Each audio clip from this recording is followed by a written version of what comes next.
En un comienzo de campaña donde hay que agudizar la estrategia y los sentidos para encontrar rentabilidad, parece difícil ponerse a hablar de los beneficios de las cámaras multiespectrales y los drones. Aún en este contexto, un especialista del INTA Manfredi como Andrés Méndez destaca que gracias a estas herramientas se detectan microvariabilidades que pueden potenciar el rendimiento económico y productivo en el lote.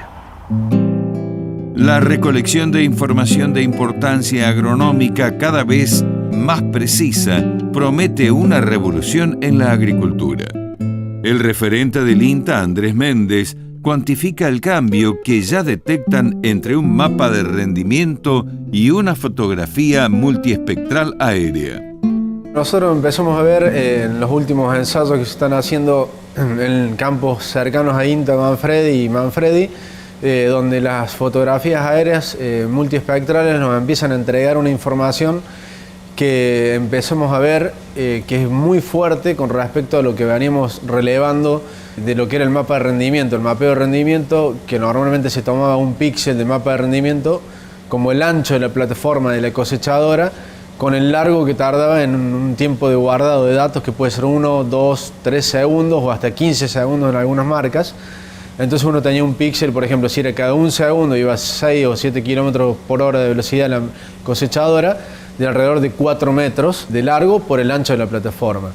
En el caso de compararla con 3 segundos de guardado y una plataforma de 40 pies, que son 11 metros, tenemos un píxel de 11 metros por 10 aproximadamente, y ahí los píxeles de lo que es una imagen multiespectral equivalen a 440 píxeles, que es igual a un punto de mapa de rendimiento. O sea, hoy pasamos a tener la información que daba un punto de mapa de rendimiento, que es de 11 por 10, a tener 440 datos de microvariabilidad. Serían como si fuesen unas baldosas de 50 por 50 centímetros, donde nos está indicando cuál es la potencialidad de ese suelo en esos 50 por 50 centímetros. Obviamente que si esta información existe, pasaría lo mismo que si nos remontáramos 15 o 16 años atrás, donde decíamos que el mapa de rendimiento era un punto muy chico como para tratarlo como variabilidad de suelo,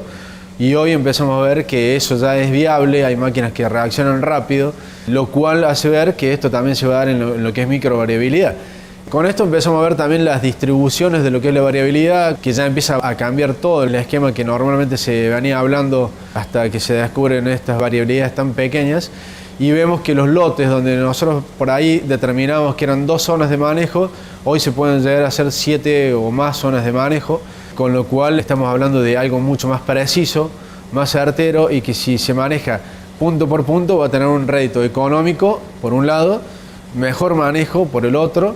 y por el otro lado vamos a tener una diferencia de calidad de los productos que va a variar en muy cortos tramos, y eso va a ser cosechable de distinta manera para comercializarlo de distinta manera también, ¿no? Andrés, ¿y cuáles son los ajustes que podemos llegar a lograr con esta información que es tan específica? Hoy ya con las sembradoras, que son motores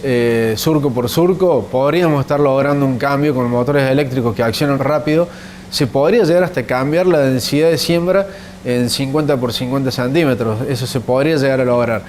Pero nosotros estamos pensando que va a evolucionar más todavía el sistema y van a aparecer robots pequeños de que trabajen línea por línea.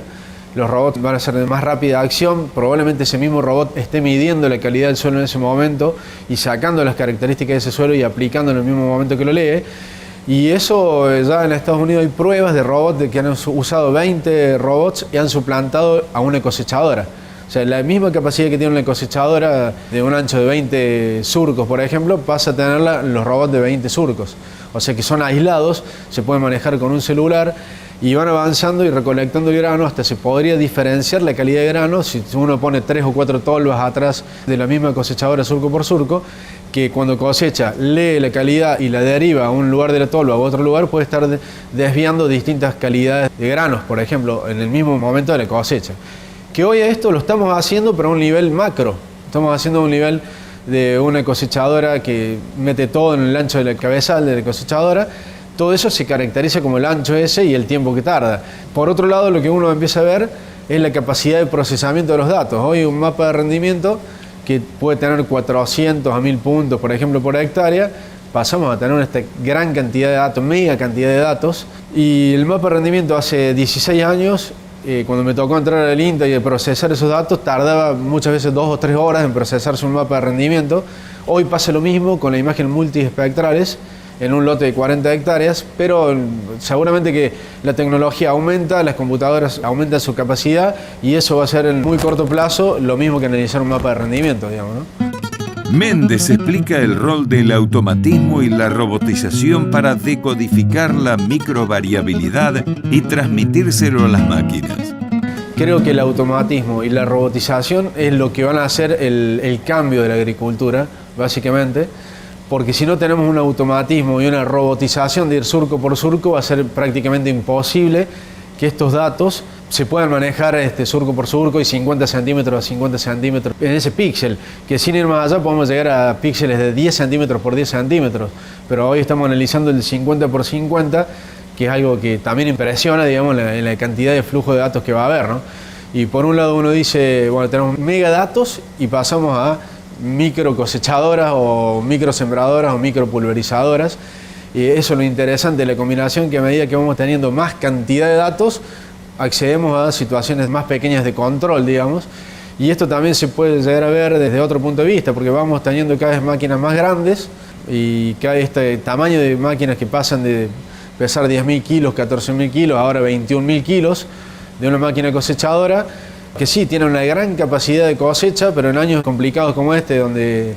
no hubo piso, esa máquina se entierra más fácil, por más que le pongamos duales, triales, oruga, lo que sea, porque es una máquina ya pesada y con los kilos que carga todo lo hace aún más pesada.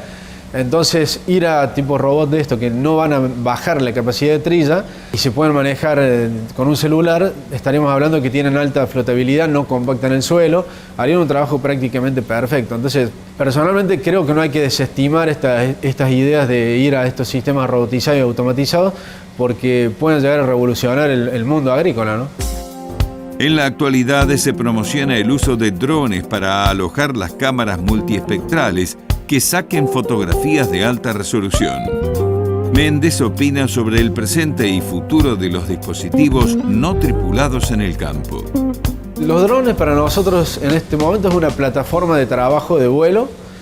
que hoy es un dron porque es la que tenemos accesible y la cual nos puede llevar una cámara multiespectral, y esta cámara multiespectral nos puede relevar muchos datos, una cámara térmica, pueden haber distintos tipos de cámaras, y es un equipo que nos permite recolectar esta información de alta precisión. Estamos hablando de 50 centímetros por 50 centímetros, el dron tiene un GPS y también hay una antena a tierra, que es una RTK que va a estar corrigiendo,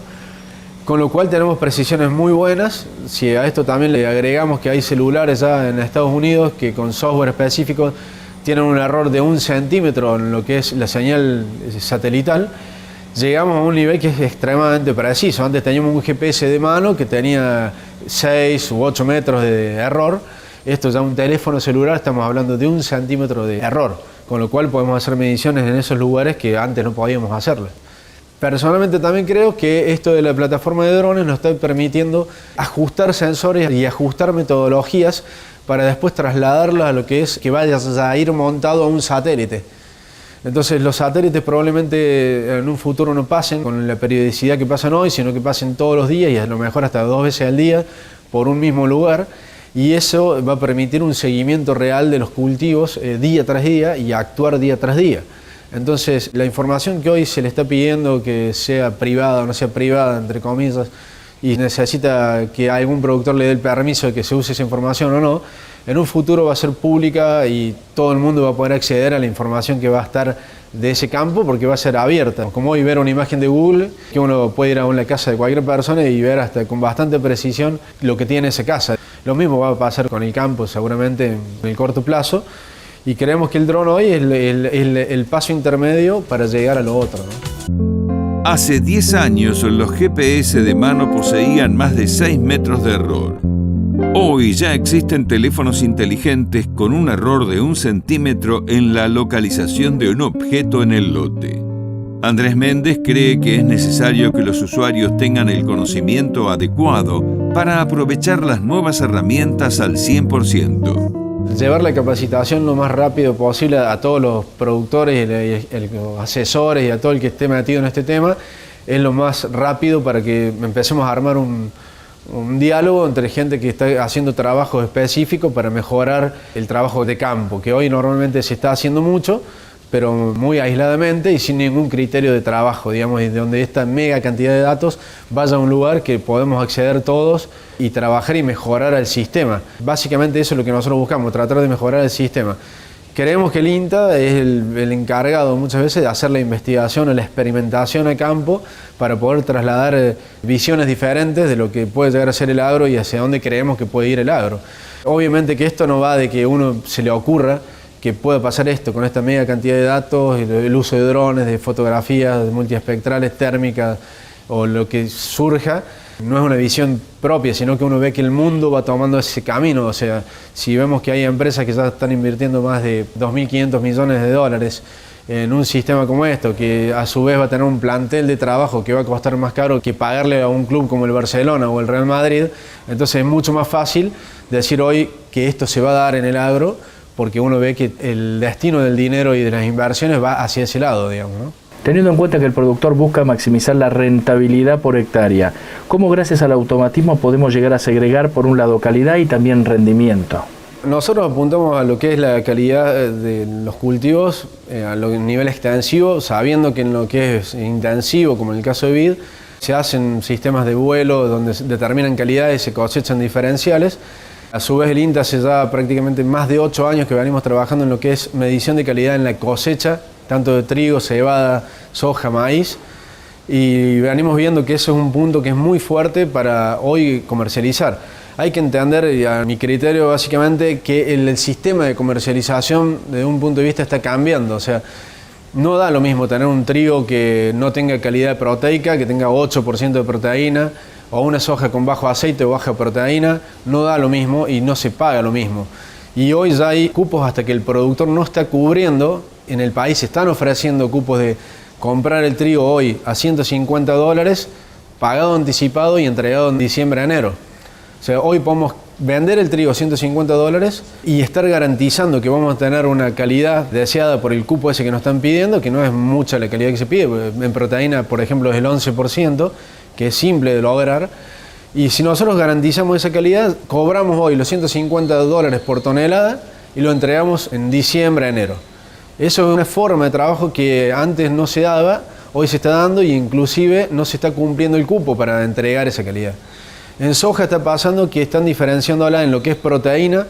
pagando de $5 cada vez que aumenta medio punto, partiendo de los 38 a más de 39,5, pero si tiene más de 39,5 se está pagando $20 en la tonelada más